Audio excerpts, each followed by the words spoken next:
Scalise. Thank you, Elise. Americans around the country have seen month after month the crisis at the border get worse. And they've been looking to this administration and calling on this administration to do their job and secure America's border. But they failed time and time again when we pressed the Biden administration to take basic steps to secure America's border. They've refused to acknowledge the problem, let alone to address the problem. Most of the problems we're seeing at the border were created by Joe Biden himself, starting on his very first day in office as president, when he sent a message throughout the world that America's border is open by doing things like halting construction of the wall, reinstating catch and release, terminating the Remain in Mexico policy, the Northern Triangle agreements. Those were all things that were working to establish a rule of law. America's the most generous nation in the world in terms of immigration policy. We allow more people to come into our country every year legally than any other nation in the world. And yet when you have an undermined rule of law, where more than twice the number of people who are allowed to come in legally every year are coming in illegally, we don't know what the real number is because the Biden administration won't even share it. We know of a number of people on the terrorist watch list who have actually been caught coming across our southern border. We don't know about the gotaways, how many people on the terrorist watch list that are coming here to do us harm, and not just from South and Central America.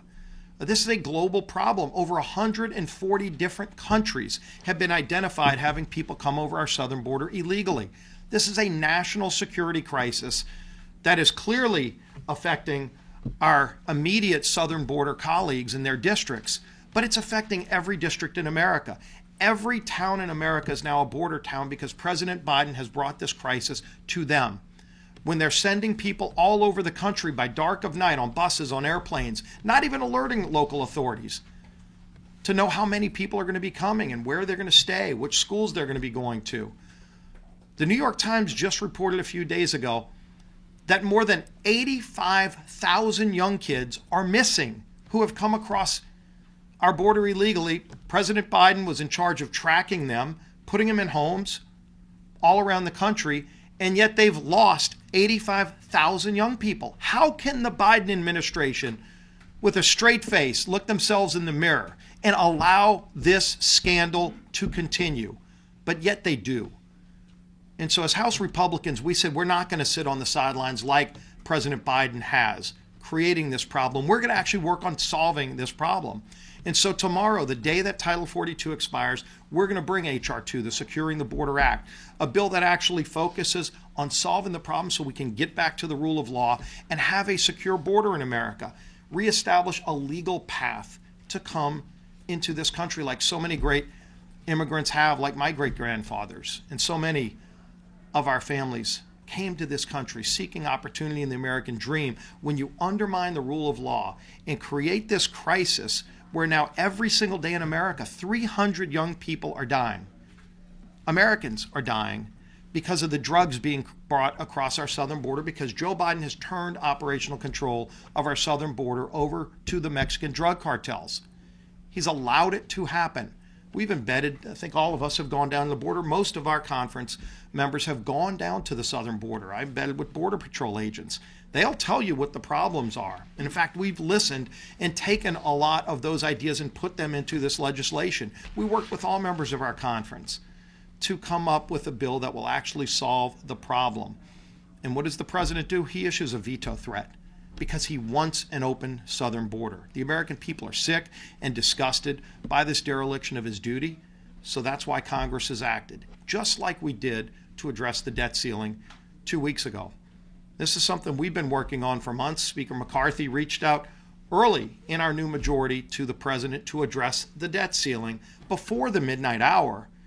You know, as Janet Yellen can pick the X date and maybe it's June 1st, we didn't wait. We started taking action.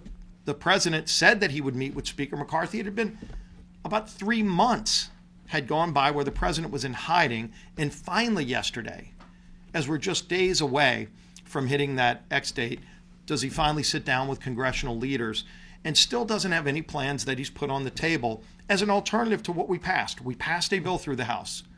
There is no bill in the Senate. I'd love to see the bill Chuck Schumer has to address the debt ceiling crisis, but I guess he wants default because he won't even bring a bill to the floor to pass on his own.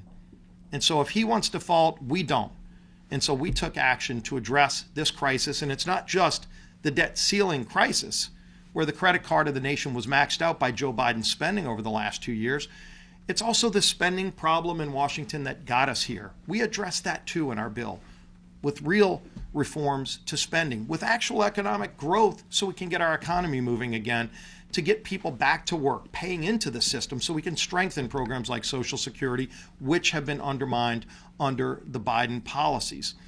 So I would encourage the president to not just sit and call people names and spread misinformation about the legislation that was passed. If he doesn't agree with our bill, he needs to put his own alternative on the table about how to solve Washington's spending problem as we're dealing with the debt ceiling.